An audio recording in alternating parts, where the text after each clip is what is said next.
What's up guys, this is the Honest Outlaw here, and today we're going to be talking about the top 10 best pistols under $500. We decided to do 10 this time because there were just so many to choose from. If you're new to the firearms industry, you'll find that most of the premium guns start at around $500. So between the $400 and $500 mark, there's quite a few high quality firearms to choose from. So what we've done is, instead of doing a bunch of honorable mentions like we did in the previous videos, this time there won't be any honorable mentions, and we can just rank them 1 to 10, or 10 to 1 rather, and that way you guys can figure out where they lie actually on the list overall. We did a patron poll on this topic and they agreed with my choices. If you guys want to be involved in some of the videos, or you want to see some cool exclusive content, feel free to go down to the description on this video and there'll be a link there to join my Patreon.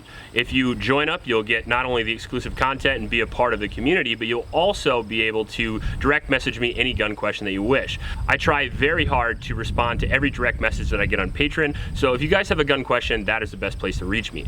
Also, there is a link to a local shelter in Ames, Iowa that I like to support right above the Patreon link, and if you can't be a Patreon supporter, I understand that, but please go down there and donate to those kids. We won't be using any firearm twice in this series, so if your firearm doesn't make this list, feel free to go down and check out the best guns under 400 and the best guns under 300. Those two videos I have previously done in the last few months. In order for a firearm to be on this list, it has to be a pistol, it has to meet certain criteria, and it has to be found under $500. All these pistols are going to be judged by accuracy, reliability, durability, long-term track record, ease of use, ergonomics, aftermarket accessories, and availability. At number 10 is the Beretta PX4 Storm. The Storm is a double single action pistol with a polymer frame. The double single action design allows for some serious pros and cons. The pro is that the long double action pull on the first trigger pull allows it to be safer when carried. Also, you can transition to single action, making it a shorter, crisper trigger pull than your standard pistol. However, it takes a little bit of getting used to, and it takes a little bit more trigger time to get used to a battery arms like this, which is why striker fired pistols are more popular. However, if you put the time in my opinion, it can be a superior design depending on what your uses are going to be. On top of that, the PX4 Storm has a rotating barrel design, not a Browning action, which means that the barrel actually rotates in the gun as opposed to tilt up, like most every other firearm on the market, which allows it to have lower recoil. Since the gun doesn't tip up, it actually reduces the overall muzzle flip, allowing the PX4 Storm to be very, very quick. It has a 4-inch barrel, making it a good size overall for carry, but it has a little bit of longer grip. Think of like a Glock 45, where it has a 17 to 19 round magazine capacity. So it's good to be carried in a car or something like that because it won't poke down in the seat. However, it still has a long enough grip to maintain a full-size duty pistol. 27 ounces makes it good for overall use. You can carry it all day and not have to worry about it. And it has a safety or a decocker depending on which one you'd like. It's good for home defense, good for carry, good for plinking, good for competition. Overall, it is an extremely versatile gun, low recoil, pretty accurate, and it's been tested heavily, at least according to Beretta, with 150,000 rounds with no parts breakages of any kind. It comes with 3 backstraps and a light rail. Some of the cons of this gun are going to be that the grip is a little bit too smooth, and most people that see the gun don't really like the way it looks. Overall, the gun shoots like a rock star, but it kind of looks like a TV remote.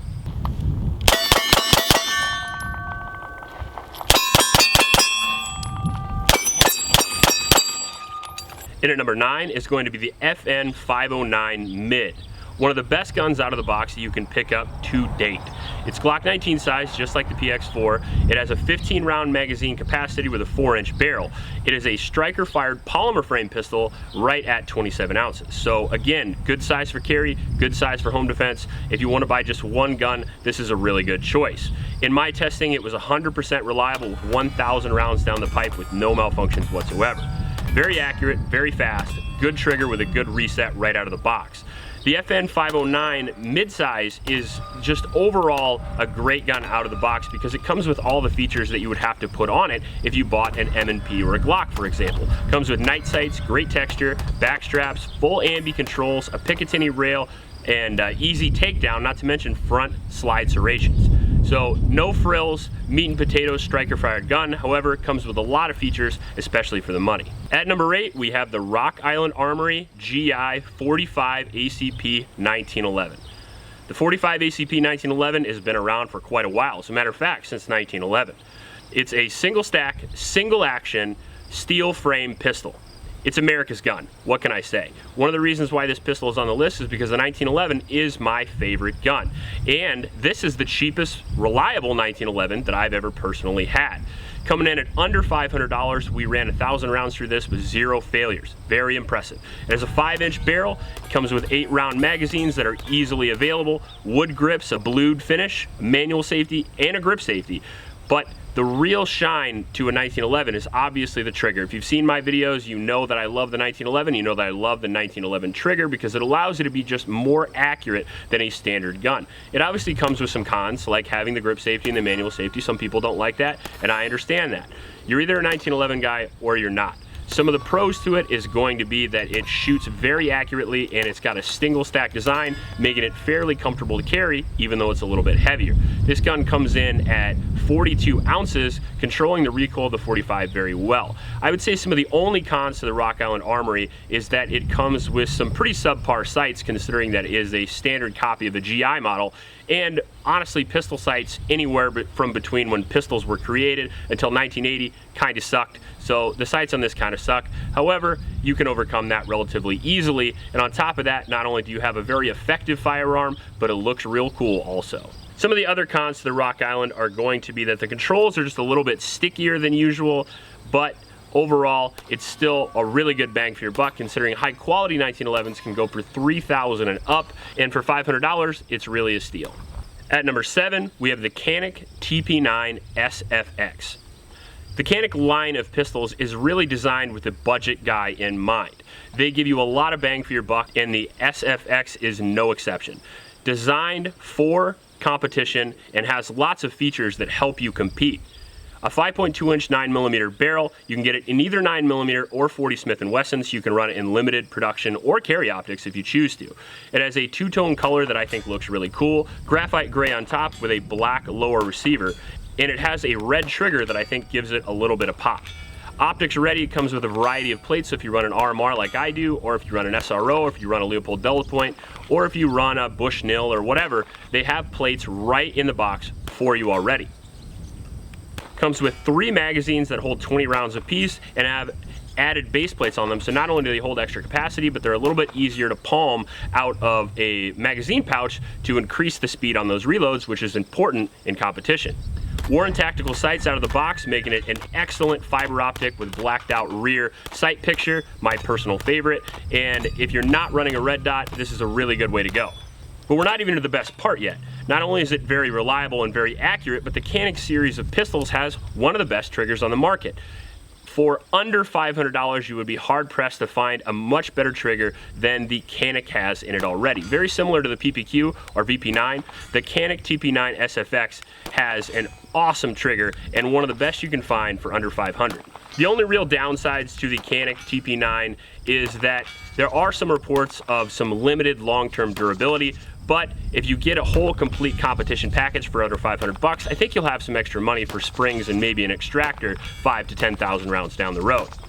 At number 6, we have the Sig P320 series, a 9mm, 40 or 45 striker-fired polymer frame pistol. However, it differs a little bit from some of the others on this list because it has a chassis system in it that is actually the serialized part, not the actual lower. So what that allows you to do is have a seriously modular platform.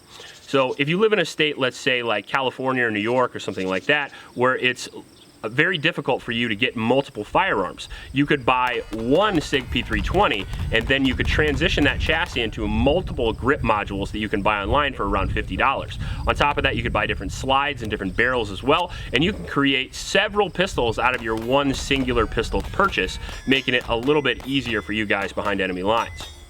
On top of that, it makes it good for me because I'm one of those tinkerer guys who like to Dremel on my guns and stipple on my guns and stuff like that. So if you can buy grip modules and try it over and over again for like $50 a pop, it makes it a little bit less stressful when you're soldering on your gun. Now, all the variants of the 320 are accurate and fairly reliable. They come with an amazing trigger. Personally, I've had some reliability issues with mine, but not very bad. I would say 2 to 3 failures after every 1,000 rounds or so seems to be the norm. They've also had some drop safe issues in the past. DOD has done reports on those, as well as several other lawsuits that SIG is currently handling. However, they have reaffirmed that the drop safe issues are fixed, but it's up to you to decide whether or not this gun's right for you. Some of the other cons to the 320 series are going to be that the bore axis is relatively high, which slows the gun down a little bit and increases muzzle flip, so it increases the overall felt recoil. That's kind of a SIG thing. What can I say? If you even look back to the 226, 229 series, the bore axes are just about as high as they can get. So overall, if that's not a problem for you and the drop issues are not a problem for you, go out and get yourself a P320.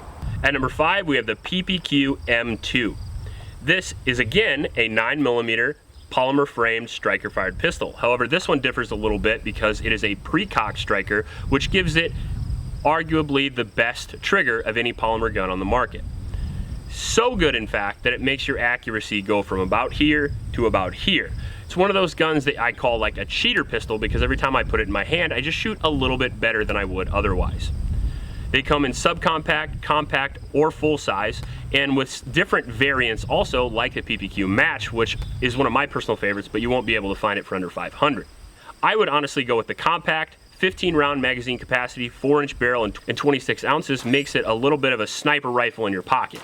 It's a concealed carry gun that you could easily hit at 100 yards or more, which gives you the extra confidence while carrying a gun. It has a Picatinny rail, front slide serrations, great ergonomics, and a very, very comfortable grip. It's easy to hit with, very reliable. I've had several of these pistols. All of them went 1,000 rounds with 0 malfunctions with multiple types of ammunition. It's available, affordable, holsters and accessories are available at every gun store that you would go to, making it a pretty good package to get into. The only downside of the PPQ, in my opinion, is again it has a slightly higher bore axis, slowing down the pistol under recoil, but that can be overcome with a little bit of training, and honestly, if you're not shooting on the timer all the time, you won't even notice. At number 4, we have the Glock 43X. This is another polymer frame striker fired pistol. However, this guy is a single stack designed specifically for concealed carry. However, it's just big enough to where it can flex into an all-around pistol just fine. 3.5-inch barrel, 16 ounces overall weight, making it extremely lightweight, about half the weight as the previous pistols on this list. Now has a double stack capability thanks to Shield arms. They've just introduced a 15-round magazine that works very well in this firearm, giving it an extra level of capacity if you're worried about that. It is a perfect size carry gun for me, a little bit bigger grip so I can control it very well and shoot it very well. One of the best shooting single stack 9mm on the market, at least that's my personal opinion. Proven track record, good availability, magazines and accessories are all available everywhere that you want. If you're trying to get a holster for this, no problem. Every holster on the market is made for the Glock pistol. Every damn holster. If they make a holster, they make it for Glock. If you're looking for holsters, like if you like T-Rex Arms or G-Code or Red Hill Tactical or some random holster, you're better off going with Glock because you'll be able to find one. Magazines are cheap and you can customize Glocks any way that you want. One of the downsides to the Glock pistols, they come out of the box kind of subpar by comparison to something like an FN or a CZ. However, every accessory in the market is made for Glock pistols, so you're going to be able to add whatever sights, trigger, and grips and anything that you want on this pistol to really customize it to make it your own. At number 3, we have the Beretta M9 or 92. This is an aluminum frame double single action pistol similar to the PX4 Storm. It has either a manual safety or a decocker, depending on which one that you want. It has a 15-round magazine capacity. It usually comes with either 2 or 3 of those. 9mm with a 4.9-inch barrel and a total weight of 33 ounces, making it a little bit heavier than some of the other pistols on this list, but you have to remember that weight is a good thing and a bad thing. So if you have a lighter pistol, it's easier to carry all day. However, it doesn't soak up the recoil like a bigger pistol like this Beretta does, for example. So if you're looking for a pistol that has lower recoil, the 33-ounce Beretta M9 is a really good way to go. Not only does it have a metal frame, but it also has a light and slide with an open top design to lower the reciprocating mass even more, allowing for even quicker follow-up shots. Great for carry, great for home defense, great for competition shooting. The Beretta M9 has been around a long time. It was made famous in 1985 when it became the standard pistol for the US military and served with distinction for over 3 decades, making it easily the most proven pistol on this list. From any temperature to any continent to any sand, dirt test you've ever seen, the Beretta M9 has not only done it, but most likely passed it. Very reliable, very accurate, tested in all conditions, used by military, law enforcement, SOCOM, anyone you can think of. It is one of the most popular pistol designs not only in law enforcement and military, but in Hollywood as well, giving it a second kind of cool that the Beretta M9 has over almost any other pistol. With an extremely unique and Italian design, the curves on the gun make it one of the most beautiful pistols ever made. Some of the downsides to the M9 is that it doesn't have some of the features some of the modern pistols do. However, newer variants like the 92X have helped out with that. Also, it has a decocker on the slide, which can be a detriment if you like going over the top and running your pistol, because sometimes you can accidentally decock or put the pistol on safe. It's a battery of arms you're simply going to have to get used to. Personally, when I run an M9, I like to slap in the magazine and then hit the slide release right there instead of going over the top and avoiding that decocker issue altogether. At number 2, we have the Sig P320. Now, the P10 series was new a few years ago and comes with a 3-inch, 4-inch, or 4.5-inch size. Personally, I like the 4-inch version, again, to kind of go with the theme of an all-around pistol. Great for home defense, great for carry, competition, plinking, anything you'd want a gun for, the Sig P10 can do. Polymer frame striker-fired pistol, comes in 9mm, and it weighs 26 ounces, so it's a similar size and weight to some other pistols on this list. And just like some other pistols on this list, it also has one of the best triggers. Very crisp, very short, and very fast. This gun really is built for speed. But where it separates from guns like the PPQ or the P320 is that it has a very low bore axis, and the grip and the whole gun is designed to go very quickly. I can notice a significant speed difference from shooting the P10 to shooting something like the PPQ. It simply cycles faster and moves faster in your hand. On top of that, it comes with all the features you're going to need right out of the box, including steel sights, front slide serrations, swappable magazine release, back straps, ambi controls. The gun really is great for everyone. 2,000 rounds through my C and 2,000 rounds through the full-size P10 with no issues whatsoever. It's available, it's affordable, magazines, holsters, everything that you want, you can go out and get. Overall, it really is one of the top-tier guns on the market today, especially for a going around price of around $450. And finally, number 1. Honestly, considering the splash this gun made in the firearm market over the past few years, I really couldn't pick anything else. It's the Sig P365. They say size doesn't matter, but this time it's actually true. This little pistol has a capacity and caliber in a similar size package as a single stack 9mm, however, it holds a lot more rounds. This gun has a capacity of 10 to 12 rounds in a space usually reserved for 6 or 7, making it about double the capacity while maintaining the same size as your average single stack like an M&P Shield, for example. It comes in regular or extra large depending on your needs, but honestly the Sig XL really is only slightly bigger than the 365 and is still very slimline for carry. It's a striker-fired 9mm polymer frame pistol like every other gun that's came out in the last 10 years, however, again, one slight difference. It has a 3-inch barrel and a 16-ounce overall weight, making it the same size as the Glock 43X. However, it's got a much smaller grip and a much thinner width overall. It's only 1 inch thick, making it very comfortable for carry, especially when you consider the size of the gun versus the capacity that you have. Good controls, magazine release, and grip are all very comfortable. Comes with great sights right out of the box. HD green tritium sights, which are very easy to pick up and very easy to be accurate with. It also has a really good trigger, especially for a very small gun. It had some issues right out of the gate, especially with things like striker drag. However, in the newer models, this appears to have been fixed. With my most recent 365, I have 2,000 rounds through the gun with 0 failures. Not only is that enough for me to recommend it, but it's also enough for me to start carrying it. And that is probably one of the best recommendations I can give. Overall, it was a hard list to make, and all these guns were separated by very small margins. So if you disagree with the ranking of the list, I understand completely. Lots of these guns could have been number 1. It's just my personal choice. If you disagree with my list completely, feel free to leave your list in the comment section below. If you like this video, please like and subscribe. Please help out your local homeless shelters, and remember to recycle. I'll check you later.